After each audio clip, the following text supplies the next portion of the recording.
Celebrations అంటే ముందుగా గుర్తొచ్చేది స్వీట్స్. అందులోనూ ఎక్కువ మంది ఇష్టపడే స్వీట్ గులాబ్ జామ్.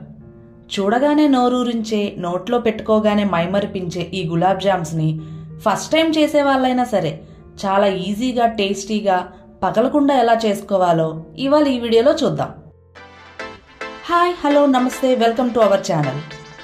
మా ఛానల్ని ఇంకా సబ్స్క్రైబ్ చేసుకుని వాళ్ళు ఉంటే ముందుగా సబ్స్క్రైబ్ చేసుకోండి. మా ఛానల్లో ఇలాంటి రెసిపీసే కాకుండా మరెన్నో ఇంట్రెస్టింగ్ కంటెంట్ కూడా ఉంటాయి. అవి కూడా ఓ లుక్ వేసేయండి. కావాల్సిన పదార్థాలు: ఇన్స్టంట్ గులాబ్ జామ్ పౌడర్, పంచదార, నీళ్లు, నెయ్యి లేదా నూనె, యాలకులు 4.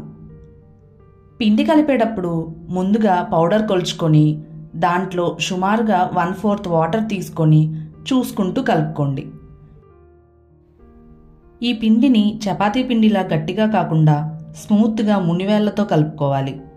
ఇక వాటర్ సరిపోయింది అన్నప్పుడు 2 స్పూన్స్ నెయ్యి కానీ నూనె కానీ వేసి చక్కగా కలుపుకొని 10 నిమిషాలు గాలి తగలకుండా మూత పెట్టి ఉంచుకోండి. ఈలోపు పాకం తయారు చేసుకుందాం. గులాబ్ జామ్ పౌడర్ తీసుకున్న క్వాంటిటీకి 3 రెట్లు, అంటే 1 కప్పు గులాబ్ జామ్ పౌడర్కి 3 కప్పులు పంచదార, 3 కప్పులు నీళ్లు తీసుకోవాలి.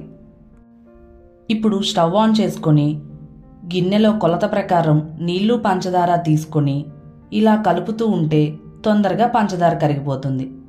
ఇది తీగపాకం రావాల్సిన అవసరం లేదు కాబట్టి మామూలు స్టీల్ గిన్నెలో చేసుకుంటే సరిపోతుంది. పాకం ఉడుకు రావటం స్టార్ట్ అయ్యాక 1 మినిట్ ఉంచి స్టవ్ ఆఫ్ చేసుకుంటే సరిపోతుంది. ఇప్పుడు 4 యాలకులు దంచి పాకంలో వేసి కలుపుకోండి. పాకం ఆరిపోకుండా మూత పెట్టి పక్కన పెట్టుకోండి. ఇప్పుడు గులాబ్ జామ్ బాల్స్ చేసుకుందాం. నేను మా పిల్లల కోసం చిన్న చిన్న గులాబ్ జామ్స్ చేస్తున్నాను. సైజ్ అనేది మన ఇష్టం. ఈ బాల్స్ నున్నగా ఉండాలి, పర్ఫెక్ట్ షేప్లో అన్నీ ఒకేలా ఉండాలి అని కంగారు పడక్కర్లేదు. కానీ బాల్స్ని వీలైనంత ఫాస్ట్గా చేసుకోవాలి, లేకపోతే బాల్స్ డ్రై అయిపోతాయి. కొత్తగా చేసే వాళ్ళైతే బాల్స్ని బాగా పిండేసిన తడి క్లాత్తో క్లోజ్ చేసుకోండి, డ్రై అవ్వకుండా ఉంటాయి. బాల్స్ చేసేటప్పుడు మధ్య మధ్యలో చేతికి నూనె కానీ నెయ్యి కానీ రాసుకుంటూ గట్టిగా రౌండ్ చేసుకుంటే చాలు. నూనెలో వేసేటప్పుడు పగలకుండా ఉంటాయి. ఇప్పుడు గులాబ్ జామ్స్ వేయించుకుందాం. గులాబ్ జామ్స్ వేయించడానికి ఒక బాండీలో డీప్ ఫ్రైకి సరిపడే నూనె తీసుకొని హీట్ చేసుకోండి. నూనె వేడయిందో లేదో చూడటానికి కొంచెం పిండి ఆయిల్లో వేస్తే చుట్టూ ఇలా చిన్న చిన్న బుడగలు వస్తాయి. ఆయిల్ ఎంత హీట్ అవ్వాలి అనేది చాలా ముఖ్యమైన విషయం. లో హీట్లో ఉంటే బాల్స్ పగిలిపోతాయి, లేదా ఓవర్ హీట్ అయితే గులాబ్ జామ్స్ పైన రంగు వస్తాయి కానీ లోపల పిండి పిండిగానే ఉండి ఏగకుండా ఉండలు కడతాయి. ఇప్పుడు గులాబ్ జామ్స్ని చిన్నగా నూనెలో వేసుకొని లో అండ్ మీడియం ఫ్లేమ్స్లో అడ్జస్ట్ చేసుకుంటూ వేయించుకోవాలి. బాల్స్ని బాండీకి నిండుగా కాకుండా కొంచెం ఫ్రీగా, బాల్స్ ఈజీగా కదలడానికి వీలుగా వేసుకోండి. ఆ బాల్స్ని డైరెక్ట్గా కదిలించకుండా ఇలా పైపైన ఆయిల్ని కదిలించాలి, లేదా ఇలా గరిటతో కదిలించాలి.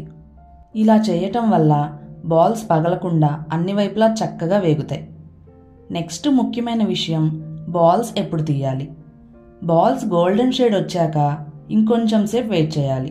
ఎందుకంటే బాల్స్ పాకం పీల్చుకున్నాక లైట్గా కలర్ తగ్గుతాయి. సో మనకి కావాల్సిన కలర్ కన్నా రవ్వంత ఎక్కువ రంగు వచ్చే వరకు వేయించుకోవాలి. ఇలా వేయించుకున్న బాల్స్ని తీసి డైరెక్ట్గా రెడీ చేసి పెట్టుకున్న పాకంలో వేయాలి. పాకం వేడిగానే ఉండాలి. ఒకవేళ చల్లారిపోతే ముందుగా మళ్ళీ వేడి చేసుకోండి. పాకం వేడి లేకపోతే బాల్స్ పాకాన్ని సరిగ్గా పీల్చుకోవు. బాల్స్ని పాకంలో వేశాక మూత పెట్టకండి. అలా పెడితే బాల్స్ మరీ మెత్తగా, తీయడానికి కూడా రాకుండా చితికిపోతాయి. అంతే, గులాబ్ జామ్ ప్రాసెస్ కంప్లీట్ అయింది. కానీ వీటిని టేస్ట్ చేయాలంటే 2-3 అవర్స్ వెయిట్ చేయాల్సిందే. చూసారా, పాకం లోపల దాకా పీల్చుకొని ఎంత స్మూత్గా ఉందో, నూనె ఎంత నీట్గా ఉందో, ఒక్క గులాబ్ జామ్ బాల్ కూడా పగలలేదు.